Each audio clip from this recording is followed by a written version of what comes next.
Okay, so I brought a couple of the Understanding Youth Culture and Identity, the assignment outlines. So, yeah, you not being key names there, you and me.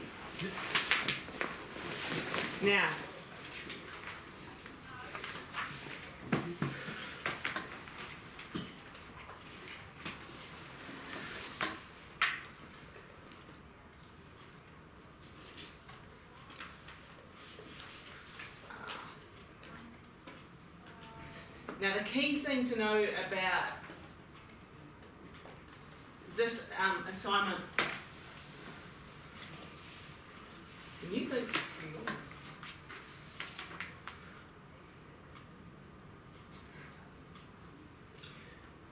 The key thing to know about this assignment is it's due November the 2nd, and like all the other assignments, everything you need for this assignment is up on Moodle, okay? So I've given you the report template. Up on Moodle there's also a chance to submit your assignment. You submitted early, see?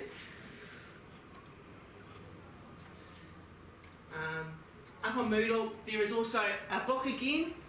All this is here, this page of the book, is a cut and paste of your assignment brief, just saying this is what it is.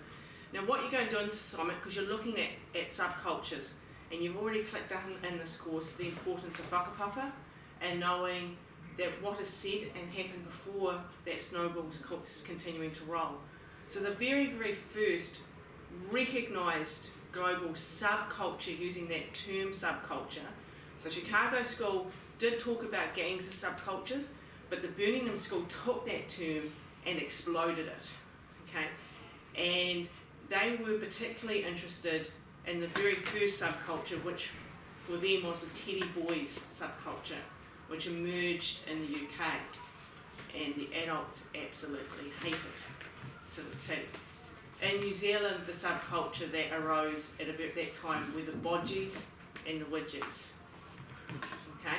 And what you'll do in this report is you'll look at the Teddy Boys subculture, and then you'll choose just one subculture, and you'll look to see whether the elements, particularly around voice, does that subculture have a voice of resistance? Most of us, if we listen to hip hop, or if we listen to punk, if we listen to metal, we will all notice that there is an inherent F the system being said in the lyrics, okay? Or there's an inherent this is inequality being said in the lyrics, okay? Even with an emo, with most subcultures, you'll find that there is a voice of resistance. You're also looking to see whether there's a style. So is there a fashion, is there a way that that subculture expresses itself that's different to other cultures? So that voice of resistance and style, and just way of living and way of being, okay? So you'll look first at the Teddy Boys and the Teddy Girls, then you look at another one. Now, the readings that you should use, and Jane's going to run through a session on how you can find other readings. The top reading here, Clark and Hull and Jefferson, you'll notice that this reading is also in your globalisation and youth reading in that module. You'll find all these readings are there, but you've got the first one, Clark, Hull, Jefferson and Roberts. That reading is written by the founders of the Birmingham School. They wrote a book called Resistance Through Rituals, and what that basically meant was voice of resistance through rituals. One of the rituals of subcultures, they would say, was that the way that they hang out together, the things that they do together, the music that they listen to, punk, graffiti, the whole hip hop subculture. The rituals all through hip hop subculture that people get involved in are very, very, very huge. Later, soon, 15? Soon, yeah. Cool. And then Give us a shout, please. Will do. Yeah. And then you've got under here Cross, the Teddy Boy as scapegoat. Fryville, the insecure, rebellious youth in the welfare state. Now Fryville, I'm saying, and that's why I'm even videoing it, so you'll know you better see it on the video. Fryville, did you hear me there? Fryville, I'm doing a John Campbell camera turn. Fryville is one of the most important readings that you've got for this course when it comes to subcultures and the Teddy Boys in particular. Because Fryville did an ethnography. Fryville lived with the Teddy Boys, hung out with them, found out what they were all about. Okay, so, and he wrote a book, which I happened to find for 10 cents. And so you'll notice that reading, I've given you the actual chapters from the book, that he'll talk about their style, he'll talk about where they hung out, what they listened to, how they expressed themselves, and how they were different to mainstream culture in the UK. There's also another one, Jefferson, which comes out of the Birmingham School reading. Straighten, down the bottom here, gives you a nice reading about bodgies and widgies. So you are going to have to use the strategies that Jane's going to show you after we have a break, and I think Fiona's showing the Wellington crew, that's another Fiona. You are going to have to use those strategies to find resources on your chosen subculture. And I'm challenging you to find resources. If you choose hip hop, I know it's so easy to go, I know it, man, it's got 4 elements. But do you really know it, given that some of you found out yesterday, I've actually done a university course on hip hop. Just because you've lived the hip hop lifestyle, or lived the grunge lifestyle, doesn't really know I know my subculture. So there are books that are just on hip hop as a subculture. We've got heaps of in our library. There's books on punk as subculture. There are books on many different subcultures and book chapters, and there are journal articles. So you want to show me that you're able to find something. Okay? What else should I know? I'll just go to that.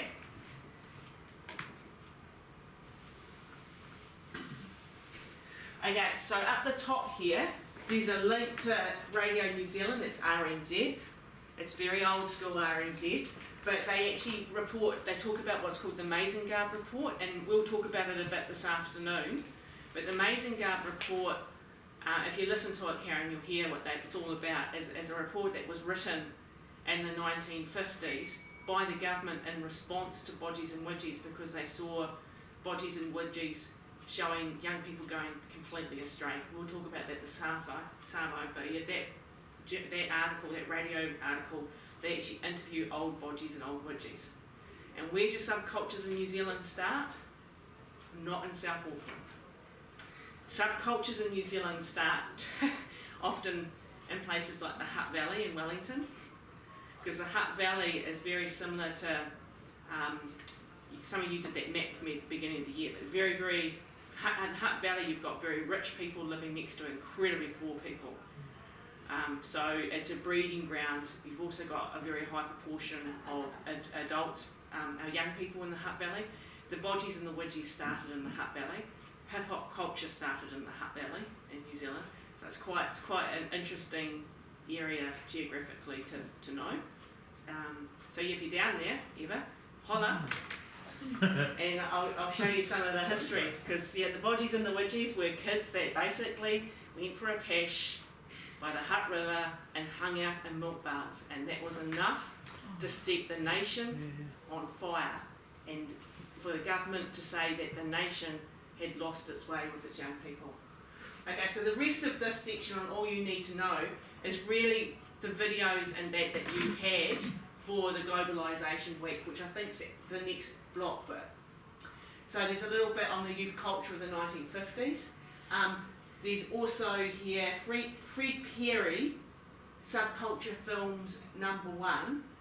That film there is the one that's on Teddy Boys. Don't worry about Fred Perry. I actually have got no idea who Fred Perry is. I get this picture, he might be a famous golfer or something. I need to look that up because I feel dumb saying I don't know who Fred Perry is. But that film will take you into what Teddy Boys were as a subculture as well. And down the bottom here, there's a little bit of a film on bodgies and widgies. The subculture, only inherent to the southern part of the world, to Aussie and New Zealand. Okay, and the last one of this parade of these movies is very interesting to watch. If you watch it for double eye, it shows you the building of Poirot. This is the same time that the state houses would have gone up out west and down south. So if you watch this little movie down the bottom here, you'll see how New Zealand changed so much in the 1950s, which led to where we go to in the next block, the 1970s, 60s, 70s and 80s. If it wasn't for these big urban developments, we wouldn't have youth as we have today. But as a response to subcultures and the identity crisis that Erickson talked about, that's when our first youth clubs, our Friday night youth clubs and big youth halls came out. That was then.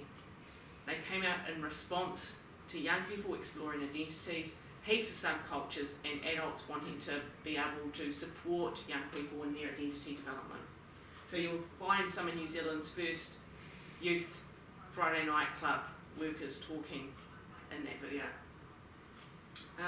And then you'll see, this is very interesting, the last one, because during this time is the urban drift of Māori into the cities. Okay?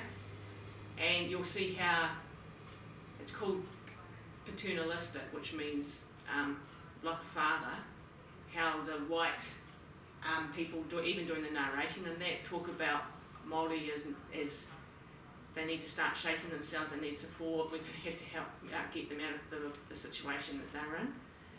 If Māori don't change, they will die off. So you'll see that I'm hoping that you are watching the videos when you're doing the quizzes, because I'm hoping what you find is they're getting more and more interesting as you go through them. And yeah, this week, this is probably the most videos that you'll have in one series of videos, because the 1950s are so important. So I've given you all your report template that you can also download, and what you'll find is that your report template basically covers all the questions that are in your assignment guide, okay, and it tells you how I'm expecting you to write it.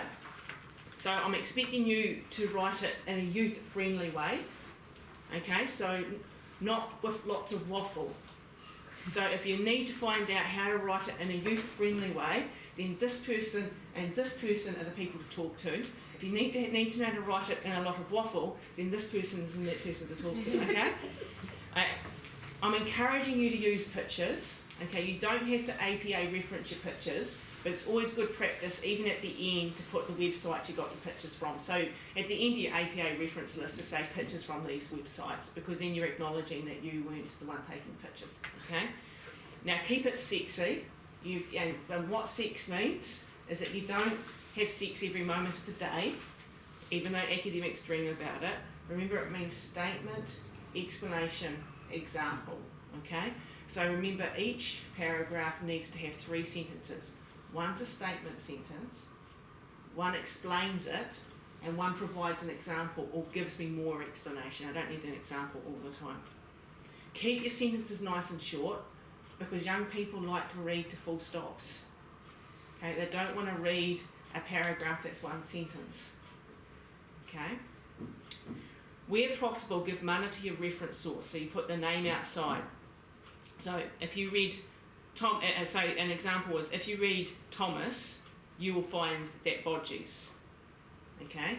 Now you even notice I didn't read the year in it, but I can go, if you read Thomas 2005, you'll find that Bodgies.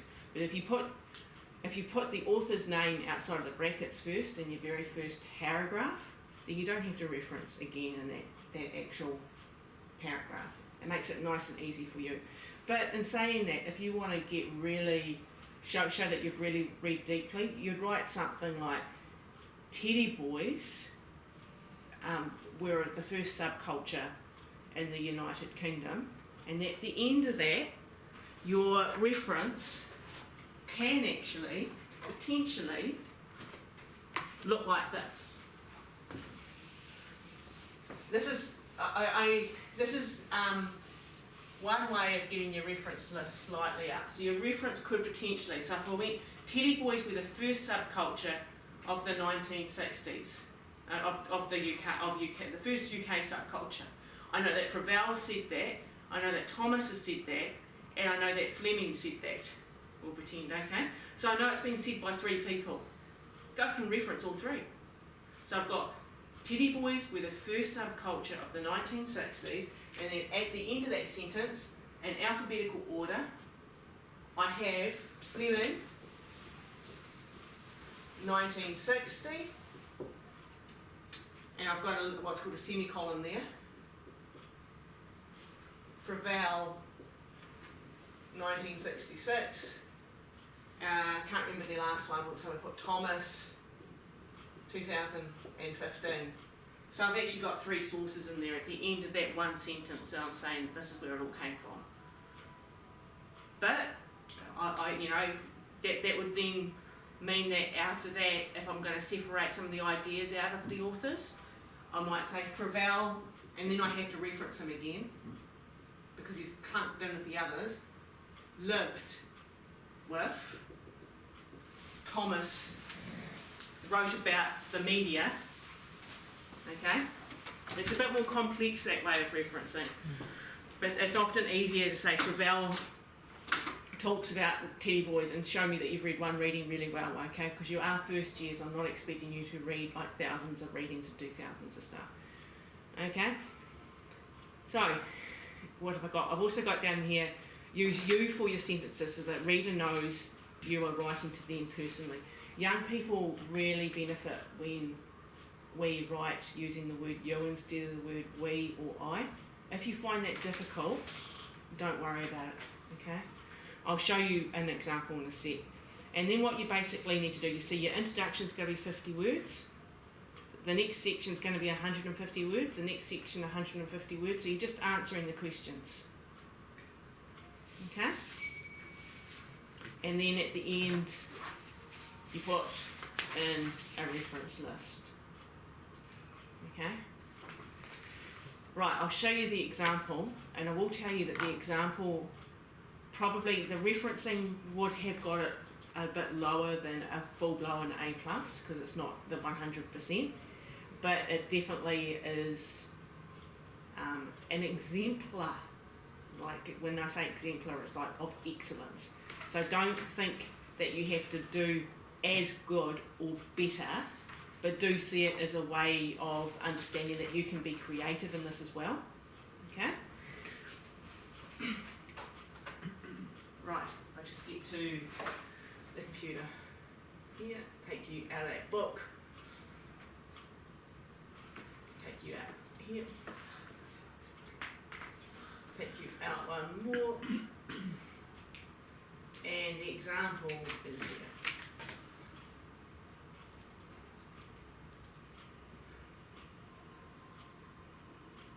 So last year they just focused on bodges and widgies, okay? So you might even find that you want to reference Michelle's work, okay? And you'll see like she's followed the template, but she's created her own report completely, and just made sure she's copied all my headings and that in. And you'll notice that this report will give an insight into bodges and widgies and how they became popular amongst youth culture. Nice short. You know that you could actually print this off, put it on a table at a youth centre, and the kids are going to pick it up. As you read through the report, you start to develop a deeper understanding of the impacts that Western countries had on New Zealand youth and the influence it changed them. Then Manning states, and it was a 1958 reference, I'm trying to make sure you got something complete and new, so she's tried to make it as creative as possible by putting images in that would have been around at that time. If you want to see my feedback, you can click here. Just try and find it. Right, go over to here and click, Fiona. So you can move your mouse over and you'll be able to see this. So I've said to her, this is what you need to do here. So you can actually see the sort of stuff I was expecting, okay? So the feedback gives you an idea about how to do it. How she uses white space is white space means that no one likes to see a page full of words. When they see it, they go, oh my God, where's the rubbish bin? I don't want to read it. So using white space means that you she's actually put it in double spacing. And when someone looks at this page, they go, oh, I can read this page, there's not that many words on it. Okay, so you're tricking readers when you use white space. Okay, so you look at this and remember, this is of very high standard. You can get an A+ if you just follow what's in the report and put some pictures in the report. Okay, it's just that people really took it to heart that this is something that they could use. And then at the end she compares bodges and widgies with the hip hop subculture. Okay? I'll just turn this off.